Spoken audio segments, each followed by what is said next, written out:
ఎలా ఉన్నారు? బాగున్నారా? నేనైతే చాలా చాలా బాగున్నాను. Thank you. అందరూ కూడా వెన్నెలకంటి కిచెన్ని ఆదరిస్తూ ఉన్నారు. రుచికరమైనటువంటి హెల్దీ వంటకాలు మన వెన్నెలకంటి కిచెన్లో ప్రతిరోజు కూడా నేను మీకు చూపిస్తూ ఉన్నాను. అయితే ఈరోజు ఏంటి అంటే ఉసిరికాయ పచ్చడి అండి. ఉసిరికాయ డాక్టర్స్ చెప్తూ ఉంటారు, ఎలాగైనా రోజు ఒక ఉసిరికాయ తింటే సి విటమిన్ ఉంటుంది, హెల్త్కి చాలా మంచిది అని చెప్పేసి చెప్తూ ఉంటారు. షుగర్ పేషెంట్స్ కూడా మనం ఉసిరికాయ తింటే చాలా మంచిది అని డాక్టర్స్ చెప్తూ ఉంటారు. అయితే ఈ ఉసిరికాయ మనం రకరకాలుగా చేసుకుని తింటూ ఉంటాము. ఉసిరి ఆవకాయ పెడుతూ ఉంటారు. అయితే ఈరోజు నేను చేయబోయే వంటకం ఏంటి అంటే ఉసిరికాయ పచ్చడి అండి. చాలా చాలా బాగుంటుంది, చాలా ఈజీ, చాలా టేస్టీ వంటకం. మరి ఇంకెందుకు ఆలస్యం, మరి ఉసిరికాయ పచ్చడి ఎలా తయారు చేయాలో చూద్దామా? ఈ పచ్చడి అయితే ఎంతో టేస్ట్గా, హెల్త్కి చాలా బాగుంటుందండి. అంతేకాదు చేసుకోవడం కూడా చాలా ఈజీగా ఉంటుంది. పిల్లలు పెద్దలు అందరూ కూడా చాలా ఇష్టంగా తినొచ్చు. చాలా ఈజీ ప్రాసెస్. మరి చూసారు కదా, ఈ పచ్చడిని ఎలా తయారు చేయాలో ఇప్పుడు మనం తెలుసుకుందాం. ఉసిరికాయలు అనగానే మనము కార్తీక మాసంలో ఎక్కువగా చూస్తూ ఉంటాము. అయితే ఇప్పుడు అన్ని మాసాల్లోనూ మనకి దొరుకుతూ ఉన్నాయండి. ఈ ఉసిరికాయలను మనం కడిగేసి సన్నగా తరిగి పక్కన పెట్టుకోవాలి. ఇప్పుడు స్టవ్ వెలిగించుకొని బాండి పెట్టుకోవాలండి. దాంట్లో ఒక 2 స్పూన్స్ ఆయిల్ వేసుకోండి.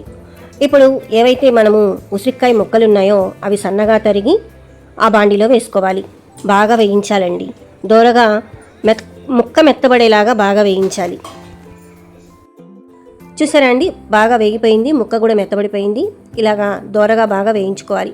ఇప్పుడు దీన్ని మనం ఒక ప్లేట్లోకి తీసి పక్కన పెట్టుకుందాం.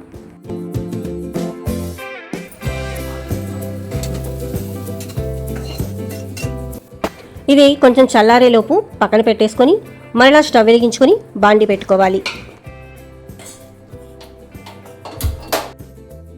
ఇప్పుడు మరలా ఒక 2 స్పూన్స్ ఆయిల్ వేసుకోండి. నూనె బాగా వేడెక్కాక 1 స్పూన్ ఆవాలు, 1/2 చెంచా జీలకర్ర, 1/2 చెంచా మెంతులు, అలాగే కొంచెం మినపప్పు, ఇవన్నీ వేసాక కొంచెం బాగా దోరగా వేయించాలి. ఇప్పుడు దీంట్లోనే ఒక 10 ఎండుమిరపకాయలు వేస్తున్నాను. ఉసిరికాయ పుల్లగా ఉంటుంది కాబట్టి కొంచెం కారం ఎక్కువ ఉంటేనే టేస్ట్ బాగుంటుంది. ఎండుమిరపకాయలు కూడా బాగా వేగనివ్వాలి.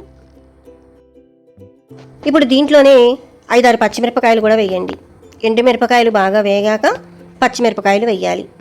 ఇది కూడా బాగా వేగిన తర్వాత స్టవ్ ఆఫ్ చేసేసేయాలి.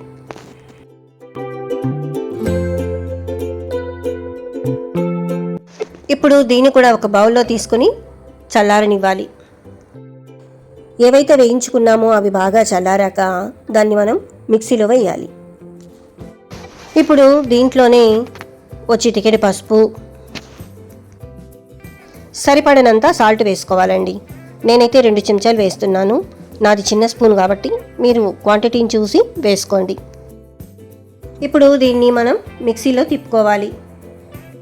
కారం అంతా ఇప్పుడు మనం గ్రైండ్ చేశాక ఏదైతే మనము ఉసిరికాయ ముక్కలు వేయించి పక్కన పెట్టుకున్నామో ఆ ముక్కలు కూడా దీంట్లో వేసేయాలి.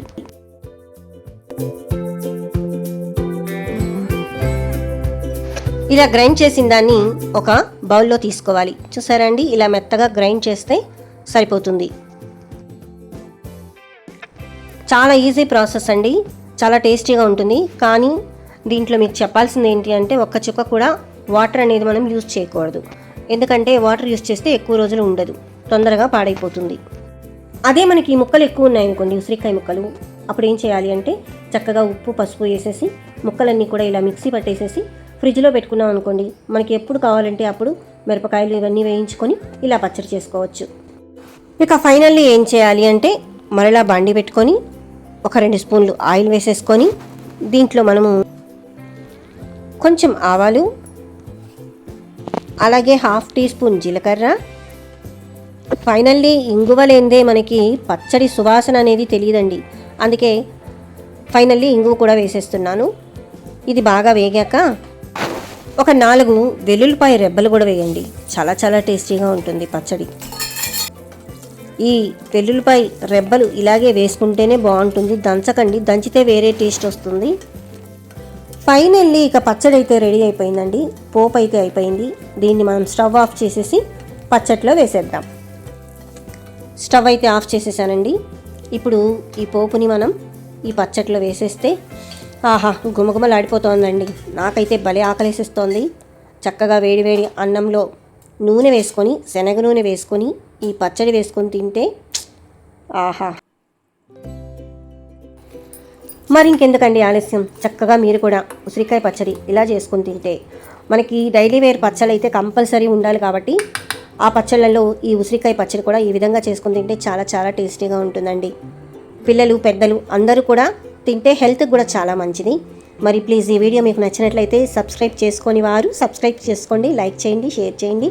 మీ అమూల్యమైనటువంటి సలహాలు సూచనలు కామెంట్ బాక్స్లో తెలియజేయండి. మరొక వీడియోతో మళ్ళీ కలుస్తాం.